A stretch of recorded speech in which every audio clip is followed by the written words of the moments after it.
Hello student, कैसे हैं आप सब। इस वीडियो में आप सभी का स्वागत है। इस चैप्टर में अभी तक आप लोगों ने पढ़ा जगत प्रतिष्ठा तक। जगत प्रतिष्ठा को कई भागों में रख करके अध्ययन किया जाता है और सभी चीज़ों पर हम एक एक करके आप लोगों को बहुत ही अच्छे से बताने का प्रयास किए हैं। और यदि आपने उसे देखा नहीं है अभी तक तो प्लेलिस्ट में वीडियो है, एक बार ज़रूर देखिए। वहाँ से आगे का अगला जो जगत आता है वह है जगत कवक। जगत कवक यानी कि फंगी। उसके बाद से और दो जगत बच जाएगा, जगत पादप और जगत जंतु, और उसे भी बहुत ही जल्द प्रोवाइड कराएंगे। बस आपको चैनल पे जुड़े रहना है। आज के वीडियो में स्टार्ट कर रहे हैं जगत कवक यानी कि फंगी। तो ध्यानपूर्वक सुनना है, मन को एकाग्र करके सुनना है। जो भी चीज़ें इस वीडियो में बताया जाएगा सब कुछ आपको याद कराते चलेंगे। तो प्यारे साथियों, जगत कवक के अंतर्गत वे पौधे, उन पौधों का अध्ययन किया जाता है जो कि यूकैरियोटिक होते हैं, यानी कि वे यूकैरियोटिक कोशिकाओं के बने होते हैं। ये एक कोशिकीय या बहुकोशिकीय हो सकते हैं और परपोषी जीवन व्यतीत करते हैं। क्या कहा गया कि ये यूकैरियोटिक होते हैं, यूकैरियोटिक इनकी कोशिका होती है। ये एक कोशिकीय भी होते हैं, एक कोशिकीय, इसके साथ साथ बहुकोशिकीय भी होते हैं, बहुकोशिकीय।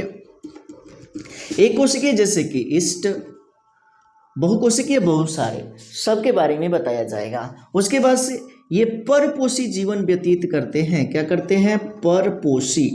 ठीक है, तो यहाँ पे जो जगत कवक है, ऐसे पौधे होते हैं जिनकी कोशिका यूकैरियोटिक होती है, एक कोशिकीय या बहुकोशिकीय हो सकते हैं, होते हैं, और परपोषी जीवन व्यतीत करते हैं। अब बात आती है कि जगत कवक को किस प्रकार से परिभाषित करें, तो ध्यानपूर्वक सुनना है।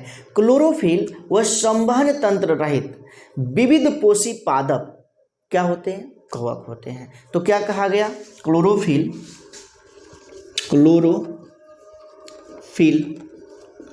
व संवहन तंत्र रहित विविध पोषी पादप है। ठीक है, तो कहने का मतलब है कि जगत कवक क्या है? तो क्लोरोफिल व संवहन तंत्र रहित विविध पोषी पादप है। विविध पोषी पादप है, इसका मतलब है कि इसमें क्लोरोफिल नहीं पाया जाता है। ये ऐसे पौधे हैं जिसमें कि क्लोरोफिल नहीं पाया जाता है। दूसरी बात कि संवहन तंत्र रहित, इसमें संवहन तंत्र भी नहीं पाया जाता है, यानी कि जाइलम और फ्लोएम भी नहीं पाया जाता है। और ये विविध पोषी पादप है, मतलब कि विभिन्न प्रकार के पोषण व्यतीत करते हैं। भाई परपोषी है तो परपोषी में विभिन्न प्रकार के पोषण आता है। ठीक है, तो ये विविध पोषी पादप है। कौन?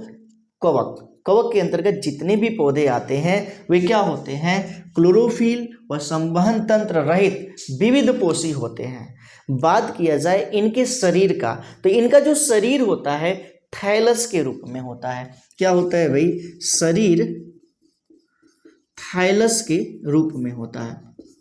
थैलस के रूप में होता है, या कहें कि इनकी जो संरचना होती है वह थैलस के रूप में होता है। किसके रूप में होता है? थैलस के रूप में। अब इनका मुख्य लक्षण जाना जाए तो इनमें कोशिका भित्ति पाई जाती है। भाई पादप के अंतर्गत आ रहा है तो कोशिका भित्ति तो पाई ही जाएंगी, तो कोशिका भित्ति पाई जाती है। लेकिन कोशिका भित्ति किसकी बनी होती है? तो मुख्य लक्षण की बात करते हैं। मुख्य लक्षण, तो सबसे पहली बात हो जाएगा क्या चीज? तो इनमें कोशिका भित्ति पाई जाती है। कोशिका भित्ति और किसकी बनी होती है? काइटिन की।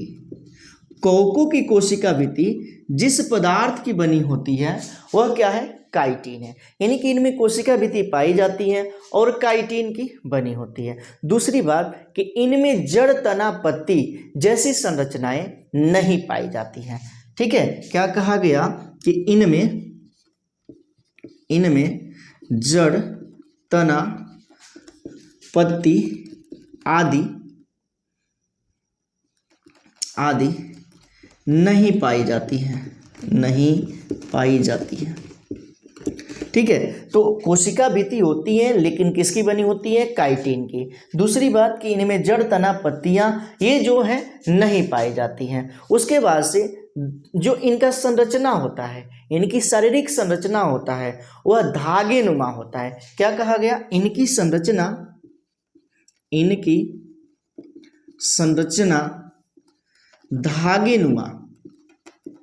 धागे नुमा होता है। अब ये जो धागे नुमा संरचना है जिसको कि कवक सूत्र कहा जाता है, क्या कहते हैं, कवक सूत्र, और इसी को हाइफी कहा जाता है। समझना है यहाँ पे, इसी को क्या कहते हैं, हाइफी। ठीक है। तो इनकी जो संरचना होती है शरीर की क्या होती है, धागे नुमा होती है, जिसको कि कवक सूत्र कहते हैं या इंग्लिश में हाइफी कहा जाता है। जैसे कि यदि हम संरचना की बात करें तो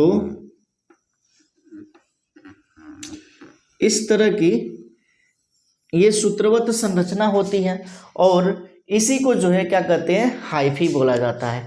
अब क्या है कि इन सूत्रों का एक समूह होता है, कई सारे सूत्र जो है ये जुड़े होते हैं, एक नेटवर्क बनाते हैं जाल जैसा, जिसको कि कवक जाल कहा जाता है। यानी कि इसका जो समूह है इसको बोला जाता है कवक जाल। इसी को इंग्लिश में बोला जाता है क्या चीज, तो माइसीलियम। ठीक है, माइसीलियम। तो यहाँ पे कवक जाल को ही माइसीलियम कहा जाता है।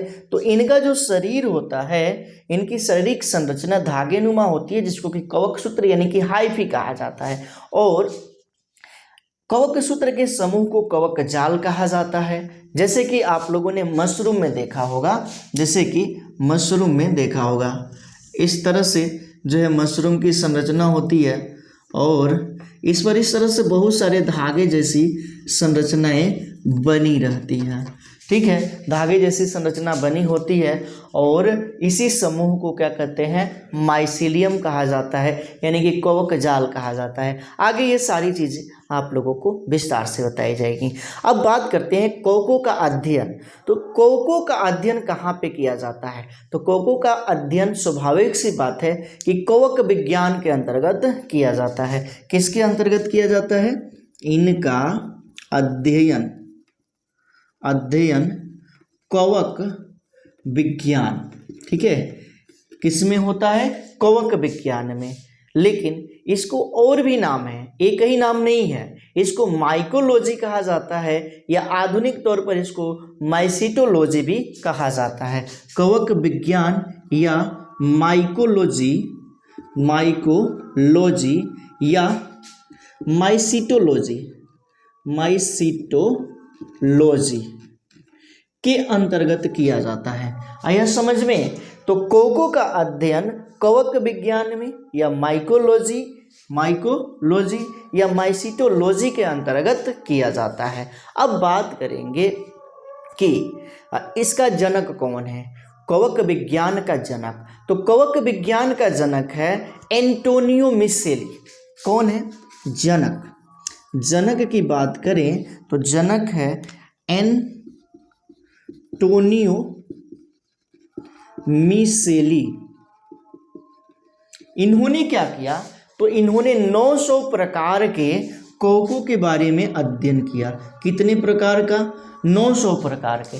इसलिए इसको जो है कवक विज्ञान का जनक कहा जाता है या माइकोलॉजी का जनक कहा जाता है या उसी को माइसिटोलॉजी भी कहते हैं। तो कवक विज्ञान या माइकोलॉजी या माइसिटोलॉजी ये एक ही चीज़ है और इसके अंतर्गत किसका अध्ययन किया जाता है, कवकों का अध्ययन किया जाता है। अब बात आती है भारतीय जनक की। कवक विज्ञान का भारतीय जनक कौन है, तो ये भी याद रखना है क्योंकि कई बार ये क्वेश्चन रिपीट किया गया है, पूछा गया है कॉम्पिटिटिव एग्जाम में भी और इसके साथ साथ एकेडमिक एग्जाम में भी। तो ध्यान से सुनना है यहाँ पे। कवक विज्ञान का भारतीय जनक है E.J. बटलर। कौन है, भारतीय जनक कौन है, तो E.J. बटलर। ठीक है, ईजे बटलर को कवक विज्ञान का भारतीय जनक कहा जाता है और कवक विज्ञान का जनक या कवकों का जो जनक है वो कौन है? एंटोनियो मिशेली।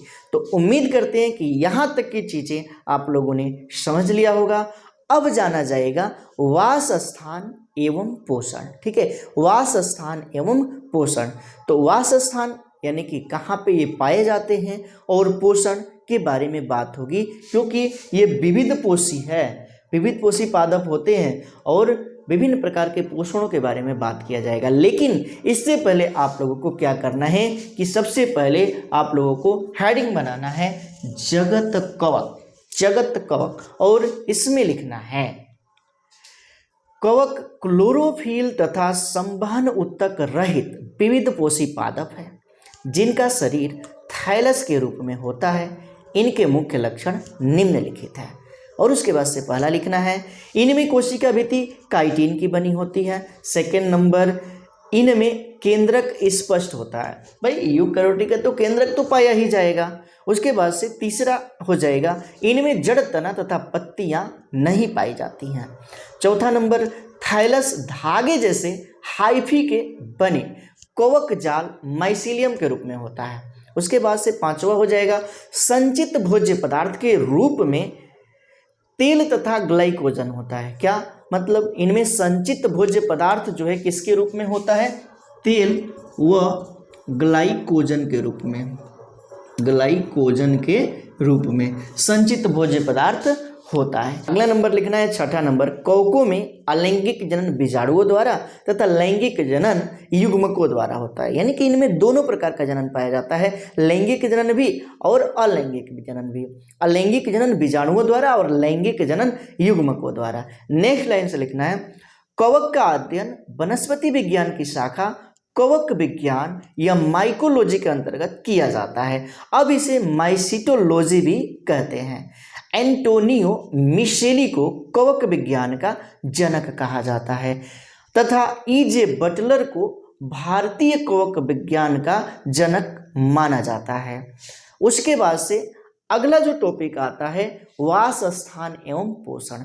लेकिन वास स्थान एवं पोषण के लिए आपको थोड़ा सा वेट करना पड़ेगा। अगले वीडियो में हम वास स्थान एवं पोषण के बारे में बताएंगे। तो बस इस वीडियो में इतना ही रहने देते हैं। उम्मीद करते हैं कि आपको ये सारी चीज़ें समझ में आया होगा। मिलेंगे अब नेक्स्ट वीडियो में, तब तक के लिए thank you, thanks for watching. जुड़े रहें नारायण सर क्लासेस के साथ।